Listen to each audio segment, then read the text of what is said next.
uno de nuestros invitados que, para que también estoy acomodando, perdón Oscar, también estaba acomodando un poco lo que tiene que ver con nuestro TikTok, porque con los cambios, ¿viste?, de imágenes también se nos van.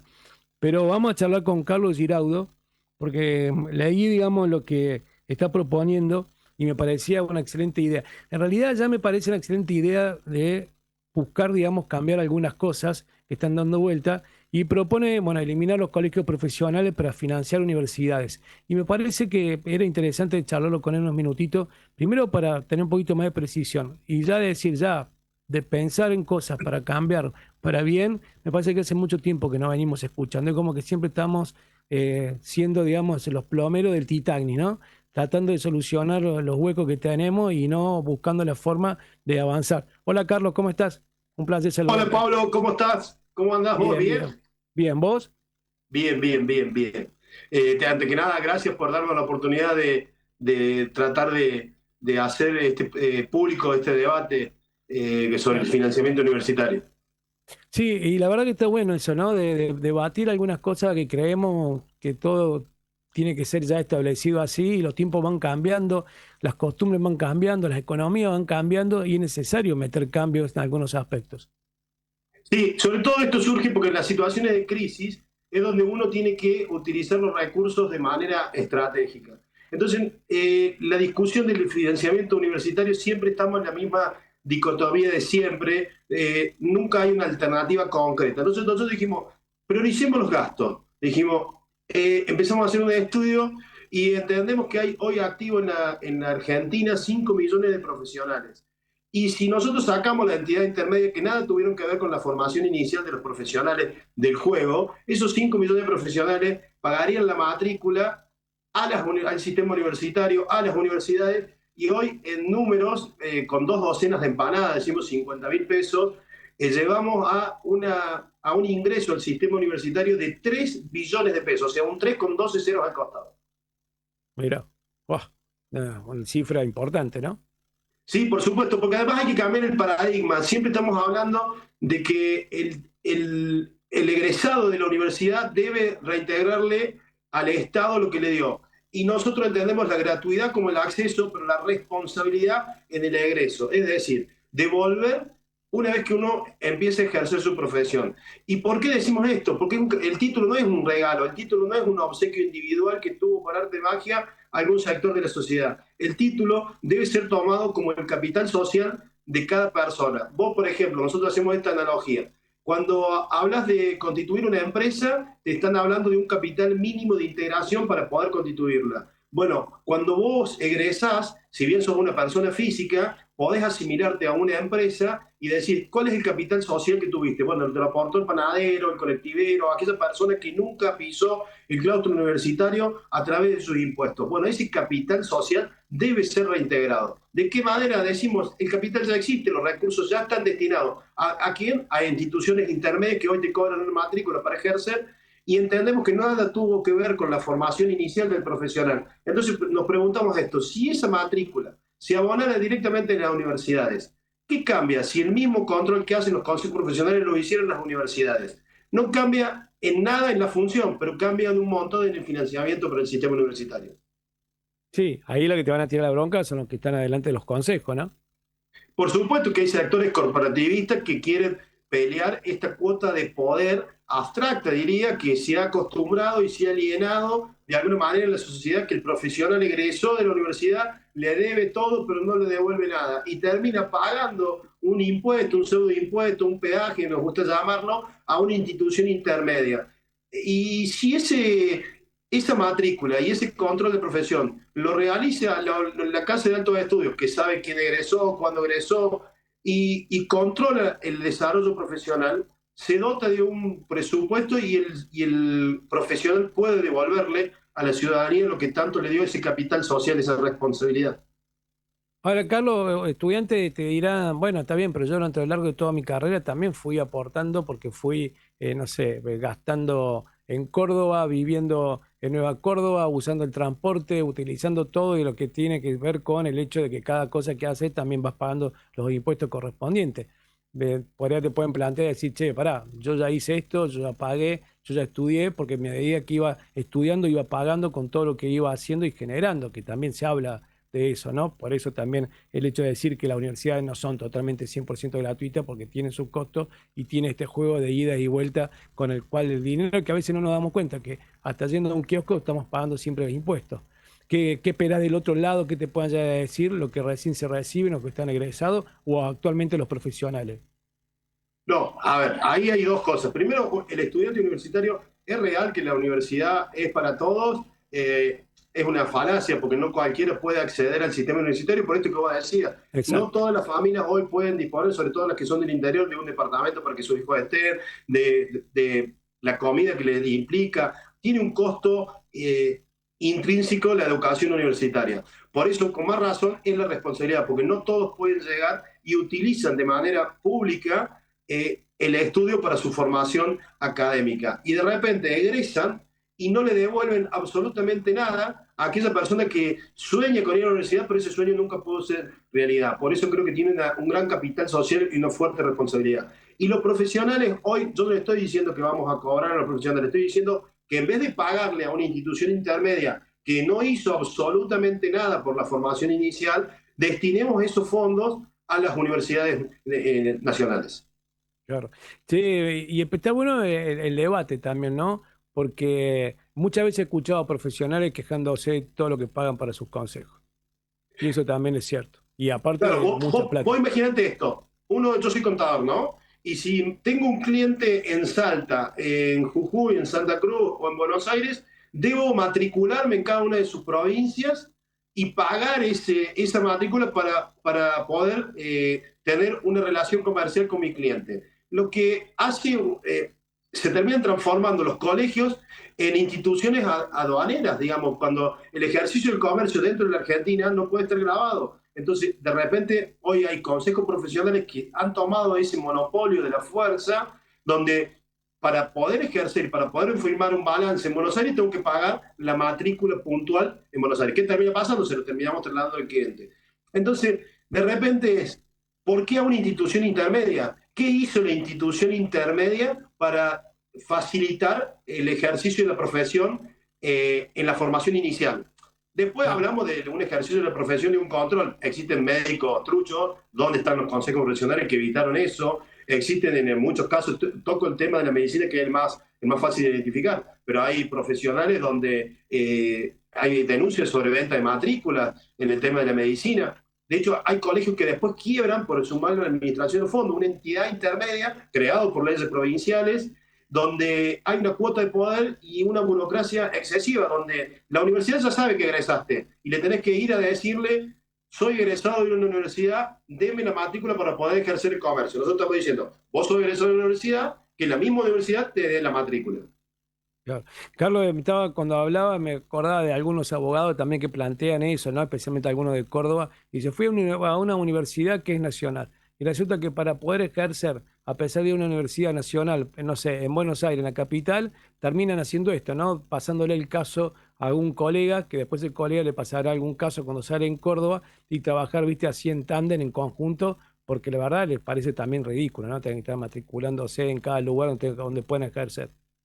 No, no, y además, y no quiero entrar en la cuota a veces exorbitante que suelen cobrar los colegios a colegas de mi profesión o colegas de otras profesiones, es exorbitante. Entonces, la pregunta es, si el recurso ya existe y lo estamos destinando a una institución intermedia, ¿por qué tener dos instituciones que por ahí cumplen la misma función? Por ejemplo, los colegios también se terminan transformando en escuelas académicas del profesional. Si la escuela de grabado de las universidades también lo plantea, entonces da la sensación de que la universidad te forma como profesional, pero cuando tenés la matrícula ya no sirve la formación de la universidad, pero sirve para el título habilitante. Es decir, a nosotros nos puede evaluar los conocimientos de la universidad, pero no nos puede decir si estamos ejerciendo bien la profesión. Es una cosa, es una anecdótico o incoherente. Entiendo que hay sectores de poder que se enquistan en la burocracia, se enquistan en determinadas sillas y que pretenden excluir al resto. De hecho, hay un montón, hoy hay 5 millones de profesionales y no todos esos profesionales están colegiados en profesiones que tienen colegiatura, ¿no? Carlos, ¿y tiene viabilidad, digamos, la idea del proyecto? ¿Cómo lo ves? Tiene viabilidad, pero depende de una fuerte decisión política. Por ejemplo, pongo siempre el ejemplo, las licencias de conducir son licencias que quedan bajo las órbitas provinciales o municipales. Sin embargo, se aplicó una ley nacional donde las provincias fueron adhiriendo y hoy hay licencias nacionales en muchas provincias. Creo que si hoy hay una decisión política de establecer una ley donde las provincias adhieran y pasen a cumplir las universidades con sus escuelas de graduados, las mismas funciones que los consejos profesionales, es altamente probable. Digamos, ¿qué pasa? Tenés un sector de mucho poder que quiere evitarlo. Claro.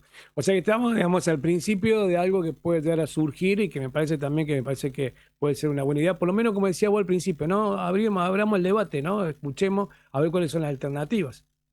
Y mira, según nuestros cálculos, los rectores hoy establecen que el déficit universitario asciende a 2,7 billones, o sea, un 2,7 y 12 ceros al costado, para que la gente entienda. Un número enorme, gigantesco. Enorme. Ahora, con 50.000 pesos por egresado, logramos financiar ese déficit y que quede un pequeño superávit. Es decir, que podemos hablar de una educación autosustentable y donde el egresado le devuelve a la ciudadanía esa inversión, porque el título no es una inversión individual, es un capital social, porque la ciudadanía dijo que yo quiero tenerte a vos como profesional para que la ciudadanía sea cada vez mejor. Entonces, lo que debemos hacer los profesionales es devolverles a las universidades eso. La verdad que me parece que es una idea como para seguirlo. Ojalá, ¿cuáles son los pasos, digamos? Ahora vos hiciste el proyecto, está presentado, ¿cómo sigue todo? Nosotros ahora estamos buscando, hemos pedido audiencia con determinados colegios profesionales para tratar de llegar a un acuerdo y de ver cómo se implementa, y también hemos pedido audiencia con distintos legisladores y diputados nacionales para la promulgación de la ley. Entiendo que la Secretaría de Política Universitaria, la Subsecretaría de Política Universitaria, que hoy está a cargo de Ciro Álvarez, debería tomar carta en el asunto, y hemos pedido audiencia también en distintas universidades. Estamos en un proceso reciente, nuevo, pero la idea central es esta: dejemos de pagarle a una entidad intermedia y traslademos esos fondos que ya los estamos destinando a las universidades. Es un proceso largo, es un debate que hay que darlo, y si no tenemos el acompañamiento de la ciudadanía en general, y va a tener el fracaso porque muchos sectores están enquistados y quieren seguir teniendo el monopolio del ejercicio de la profesión. Por ejemplo, sí. Un arquitecto, para no hablar siempre de ciencia económica, un arquitecto presenta un proyecto, debe ir al colegio de arquitectos para que le evalúe el proyecto, y tiene que abonar el 5% de ese proyecto en el colegio de arquitectos. Entonces la pregunta es, ¿por qué el colegio de arquitectos puede evaluar si ese proyecto tiene una viabilidad y no lo puede hacer la facultad de arquitectura que lo forma el profesional? Claro. No, y aparte me parece que está planteando algo que es, digamos, muy lógico, y creo que por ahí sí puede tener el eco, digamos, ¿no? En la gente, en la población, que estás hablando, bueno, de lograr tener un cierto capital que no solamente va a cubrir el déficit de las universidades, sino también va a lograr, digamos, que pueda haber más dinero para seguir invirtiendo, ¿no? Y me parece que está bueno por ese lado, y no pensar en una universidad privada donde cada alumno tenga que pagar una cuota. Claro, porque además esto va a acompañar a hacer autosustentable la educación universitaria. ¿Y por qué por qué tenemos que tener dos estructuras burocráticas que hacen lo mismo o que tienen la capacidad de hacer exactamente lo mismo, con todo el coste que implica: mantenimiento de edificios, salario de personal, un montón de gastos que podrían ser suplantados? ¿Podría las universidades nacionales absorber las funciones de los consejos? Y con esto ahorramos muchísimos costos y además generamos un ingreso genuino. La verdad que sí, la verdad que eh, ahí estoy leyendo, bueno, algunos diarios también que se fueron haciendo eco, ¿no? De esta noticia, porque me parece que hacía mucho tiempo que no escuchábamos así como, viste, como te decía recién, ¿no? Estábamos siempre atrás de, como plomero del Titanic, y no empezar a ver un poquito más allá, ¿no? De esto, y que por ahí hay que ponerse a pensar cómo solucionar algunos problemas, ¿no? No solamente como para llegar a fin de mes e ir zafando, sino también para proponiendo cambios, los cuales no te haga pensar todo el tiempo cómo hacemos para llegar a fin de mes. Claro, porque actualmente hoy, los consejos profesionales se han transformado no en el regulador del ejercicio profesional, sino también se han transformado en un gremio de los profesionales, un gremio que en muchos casos está ausente, en muchos casos termina utilizando a la educación superior, a la capacitación de los profesionales, como lo puede hacer tranquilamente, y lo hace, de hecho, las universidades nacionales. Entonces estamos duplicando el gasto, y en épocas de crisis lo que tenemos que hacer es utilizar esos recursos con estrategia, es decir, esos recursos no es que vamos a tener un gasto más, no, al contrario, estamos utilizando un recurso que ya existe, que es destinado a una entidad intermedia, y se lo trasladamos a la educación superior. Bueno, Carlos, la verdad, ojalá que tenga respuesta, estamos ahí en contacto, manteniéndonos al tanto, ¿no? Ahí estuve leyendo también lo que habías publicado en el diario La Voz, digamos, ¿no? Con tu artículo, y la verdad, ¿qué repercusión tuvo cuando saliste con la idea? Mira, en realidad hay sectores de la educación que en privado te felicitan, pero en público tienen este temor por las grandes corporaciones que se van a ver perjudicadas. Y hay colegas que la verdad que siento una alegría enorme, colegas me mandan mensajes, gente que hace 1000 años que no veía y me dice fuerza, entras en un camino a pelear contra sectores corporativistas, tenés fuerza, paciencia, porque de la única forma que se logra esto es con mucho apoyo y acompañamiento. Así que eso te da la tranquilidad que vamos por el buen camino. Sobre todo los que se han enojado son aquellos sectores que hoy no quieren dejar la corporación. O sea que leyendo a algunos así que te criticaban, decía, esto que está buscando es un rebote mediático importante porque sus aspiraciones son otras políticamente.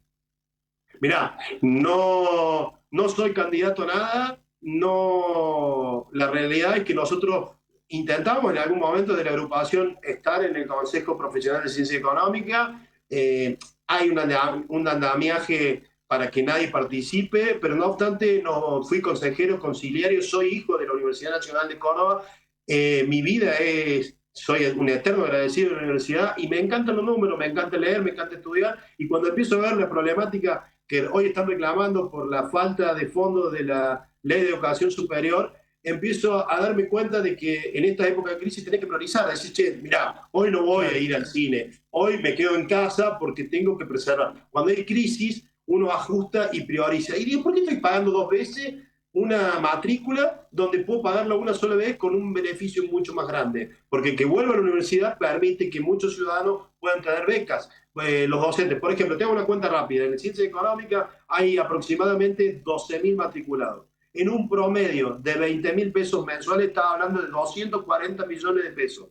Eso representa en un salario docente prácticamente 480 salarios docentes de 500.000 pesos. Entonces, tenemos que ayudar y colaborar a la docencia, a la investigación, porque esos docentes que hoy hacen un esfuerzo bárbaro permitieron que uno sea profesional, pero además permite que la investigación, hemos logrado las mejores vacunas, tenemos premios Nobel. Digo, la educación gratuita y el acceso a la educación gratuita no se debe discutir, pero sí tiene que entenderse el cambio cultural como una responsabilidad para el egresado. El egresado debe hacerse responsable de ese capital social que le dio la ciudadanía. No me importa quién se Carlos, enoje, pero bueno, hay que decirlo. Carlos, como te dije al principio, estemos atentos, anda comentándome, ¿no? A ver cómo marcha todo y ojalá que tengas éxito, o por lo menos que se haga el debate como corresponde. Gracias a vos, Pablo, porque la verdad que con medios como vos uno puede expresar y tratar de hacer este debate que necesita que la sociedad empiece a zanjar de vez por todas. Así es, bueno, ojalá que así sea. Seguimos en contacto. Y nosotros 19:09 minutos.